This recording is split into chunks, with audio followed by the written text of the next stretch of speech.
Tanggai dua nambak bulan siblah teka di Allah teka iraya rata jud gampung mandung wilayah Allah pelemah sabar kuasa sabar kuasa akibat erosi udun tak tebang ngon pete tambang merajalela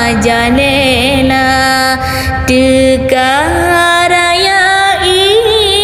igebile Tuhan kemandum insan yang hana takwa yang hana takwa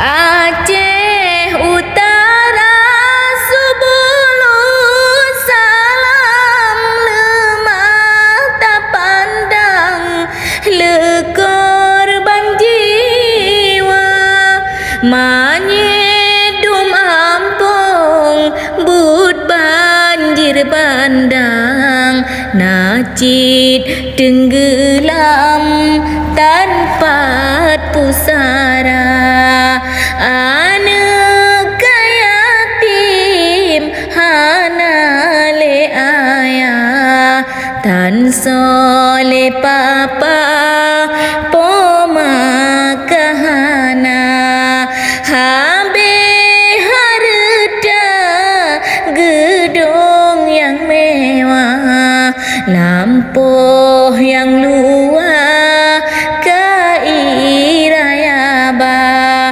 habe harta mandum yang mewah lampu yang luar kairaya ba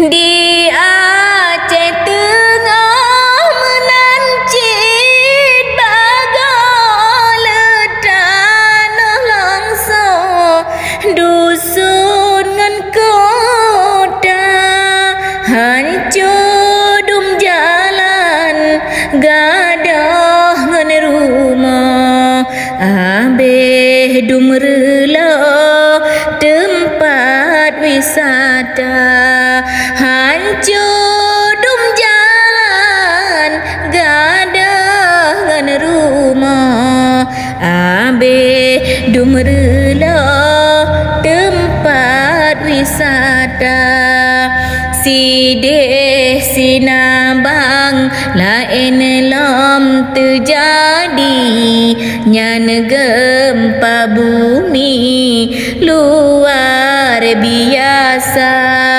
urang kadiplung takut tsunami silo baaki tantu meraba tantu meraba maka je singa jid ke pelajaran bele tatu bang kaye lam rimba bele tak pedang nyan pete tambang rusak dum alam tanyo celaka tanyo celaka.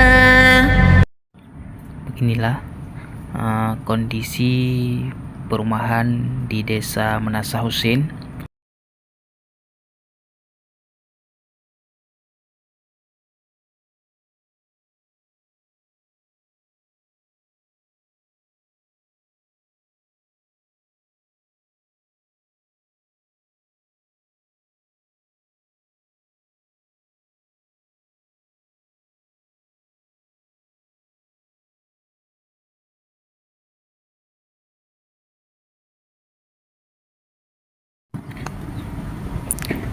beginilah dampak daripada sapuan daripada banjir bandang yang menerpa Kampung Daya Husin.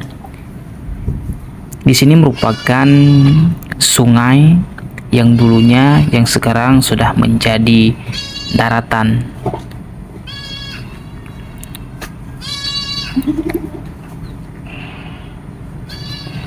Dan sungai itu sekarang sudah berada di jalan di depan Menasah Daya Husin.